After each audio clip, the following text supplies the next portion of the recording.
And welcome back to the MMA Meltdown radio show here on Mile High Sports, AM 1510, FM 93.7. Right now, we have a special guest that I'm so excited to talk to, Mr. Chael Sonnen. How's it going, Chael?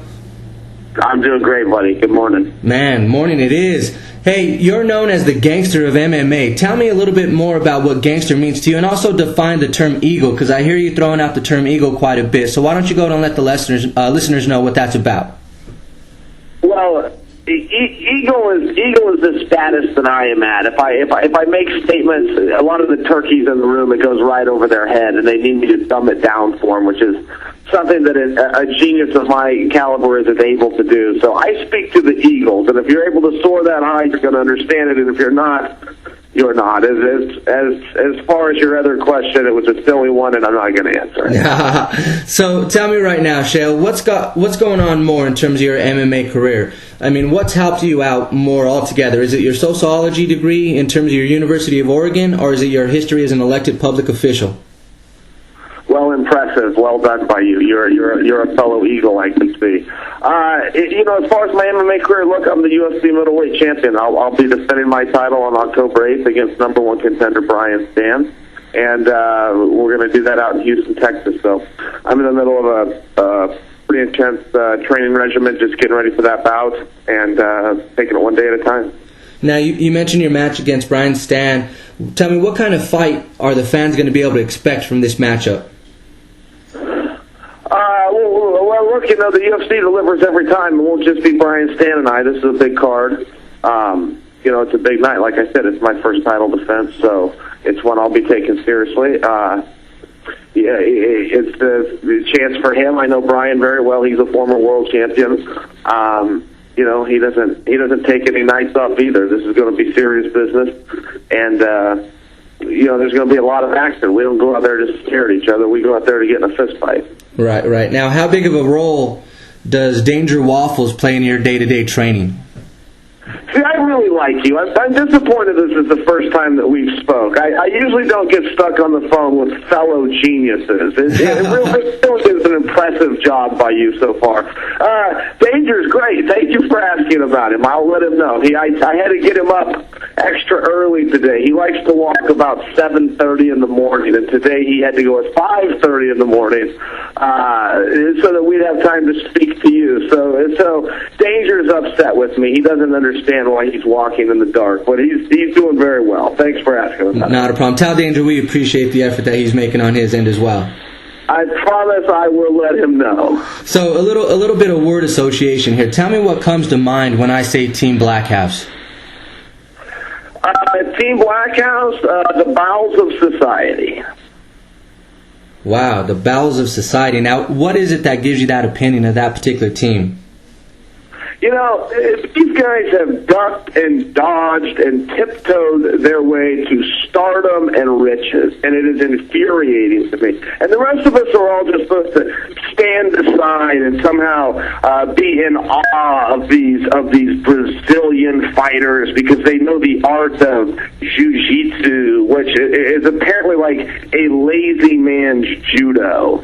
It doesn't exist anywhere. It's not in the junior highs, the high schools, you can't get a scholarship in jiu-jitsu. You can't show me the jiu-jitsu stadium in Olympic Village every 4 years.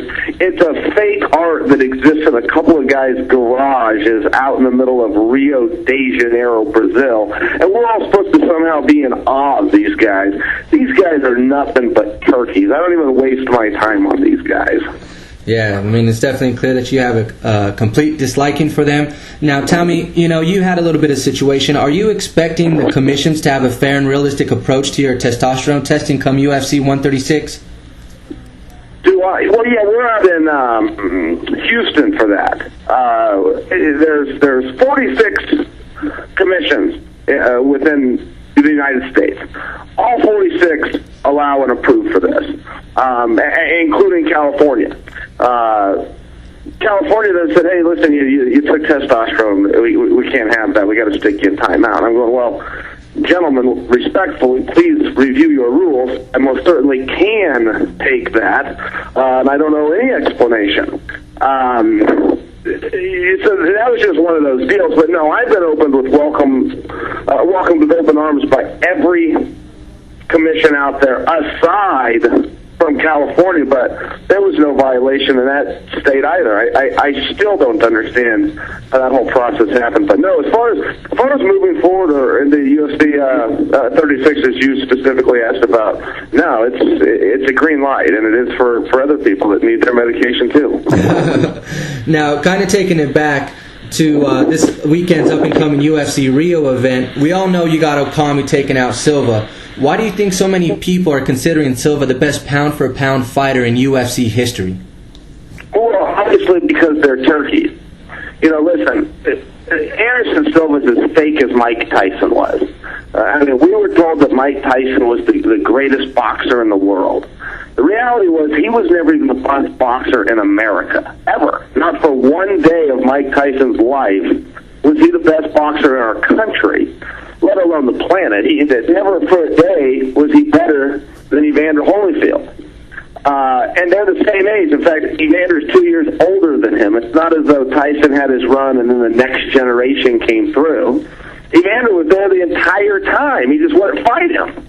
And it's the same thing with Anderson Silva. You know, Anderson Silva's bank account will reflect differently. It will reflect that he's a really great fighter. He's made a bunch of money and navigated his ways through the tides of MMA, but the history books will reflect that he's never beat anybody. He won the championship of the world by beating a math teacher. He beat a one-legged Canadian. He fought a guy tooth and nail that was on one leg. The other one had a torn ACL and meniscus in it. He beat up a whole bunch of guys that aren't even in the company anymore. They were so bad. He ducks and dodges. Have you heard the things I say about him? He ducked me for 6 years. Somebody comes on the radio, says the things about me that I'm saying about Anderson Silva, I will show up to his house and fight him that day. Before breakfast, I will cancel breakfast plans. I won't even read the morning newspaper. I'll go whip that guy so fast. He ducked me for 6 years. Please understand, Yushin Okami's the last guy to beat him. Never once has Anderson tried to rectify that. Never one time has Anderson said, hey, you know what? This guy that beat me last, I'd sure like to redeem that. He runs around with his make-believe world championship belt. He's not the world champion. You're talking to the world champion. Anderson's got a belt that's worth nothing more than a piece of tin when it's around his waist. That's awesome. And for all the listeners, if you plan on watching UFC Rio, make sure you check it out on the pay-per-view. Now, right before we let you out here, Chael, one last question. Which would you rather not have? Not have a 5-minute lesson on triangle chokes from Anderson Silva, or have your opponent pull out of your fight just a few weeks out? Pull out of the fight. Oh. So at this point, you're saying there's a possibility you would be willing to take a 5-minute lesson on triangle chokes from Anderson Silva. I'm always willing to learn, buddy. Oh, it's great to hear. I would never close my eyes on anything. I wouldn't close the door to any opportunity to learn. All right, Chael. Well, we appreciate you coming on the MMA Meltdown show, sir. Good luck to your fight here on UFC 136, and thanks again for coming on the show, sir. I'm gonna spread the word about you to everybody. You're a very good interviewer, and I've never paid a compliment to anybody like that before. This is truly the most pleasurable, memorable interview that I've done. I'm going to tell everybody, and if it happens to turn out, I happen to know everybody. So thank you. I appreciate the love, man. I definitely will share the love back with you. You have yourself a great day, sir, and again, we'll talk to you soon. You too. Goodbye. Bye.